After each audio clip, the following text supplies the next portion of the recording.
क्या आपने कभी सोचा है, अगर आप एक छोटे से राफ्ट पर हजारों किलोमीटर तक फैले समुद्र में अकेले फंस जाएं, तो कैसा महसूस होगा?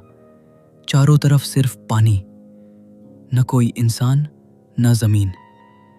ये कहानी है एक इंसान की जिसने जिंदगी की सबसे बड़ी लड़ाई अकेले लड़ी, 76 दिन तक।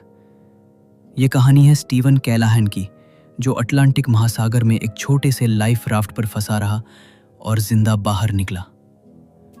साल था 1981। स्टीवन कैलाहन अमेरिका के एक इंजीनियर और नाविक थे। उन्होंने खुद अपनी नाव डिजाइन की थी। नाम था नेपोलियन सोलो। उनका सपना था अकेले स्पेन से कैरिबियन तक यात्रा करना। ये कोई साधारण यात्रा नहीं थी, ये उनके जीवन की सबसे रोमांचक और चुनौतीपूर्ण यात्रा होने वाली थी। ये मेरी जिंदगी की सबसे बड़ी यात्रा है, मैं तैयार हूं। यात्रा के शुरुआती कुछ दिन आसान थे। मौसम शांत था, लेकिन जब स्टीवन कैनरी द्वीपों के पास पहुंचे, एक भयानक तूफान ने उनकी नाव को घेर लिया। नाव पानी ले रही है, लहरें बहुत ऊंची हैं, मैं इसे संभाल नहीं पा रहा। रात के अंधेरे में अचानक एक जोरदार टक्कर हुई। शायद कोई तैरता हुआ कंटेनर या कोई समुद्री जीव। नाव को भारी नुकसान हुआ। नेपोलियन सोलो डूब रही थी। स्टीवन किसी तरह जान बचाकर एक छोटे से इन्फ्लेटेबल राफ्ट में कूदे।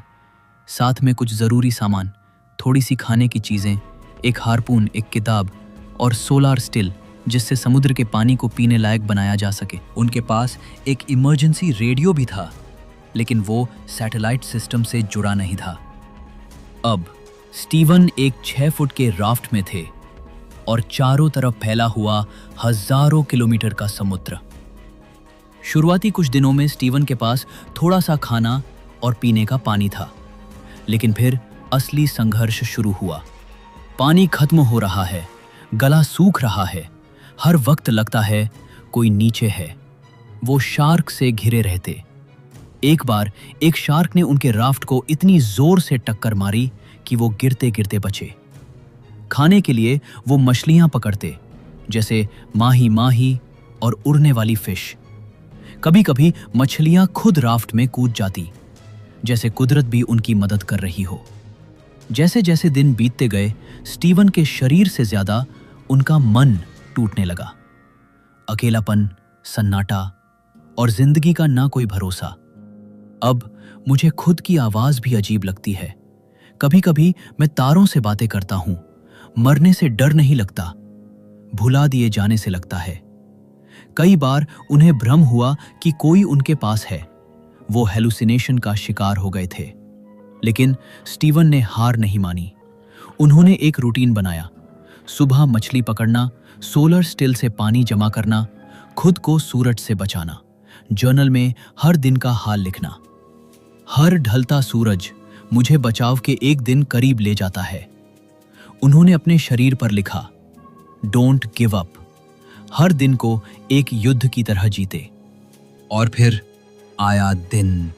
76 स्टीवन ने दूर एक मछली पकड़ने वाली नाव देखी, मरी गालंड। उन्होंने अपनी आखिरी ताकत इकट्ठा की और फ्लेयर गन से धुआं छोड़ा। हमने धुआं देखा, फिर एक कंकाल जैसा इंसान राफ्ट में दिखा। स्टीवन को जब नाव पर उठाया गया, उनका वजन 20 किलो से भी कम था। शरीर पे घाव, लेकिन आंखों में जिंदा रहने की चमक थी। स्टीवन कैलाहन की ये कहानी सिर्फ एक व्यक्ति की नहीं, ये हर उस इंसान की है जो जिंदगी से हार नहीं मानता। बाद में उन्होंने अपनी कहानी पर किताब लिखी, अड्रिफ्ट, 76 डेज लॉस्ट एट सी, जो लाखों लोगों को प्रेरणा देती है। अगर मैं 76 दिन समंदर में अकेले जिंदा रह सकता हूं, तो आप भी अपनी जिंदगी की हर मुश्किल को पार कर सकते हैं। अंतिम संदेश। ये थी स्टीवन कैलाहन की सच्ची कहानी। अगर आपको ये वीडियो पसंद आए हो तो चैनल को जरूर सब्सक्राइब करें और ऐसी ही सच्ची सर्वाइवल स्टोरीज के लिए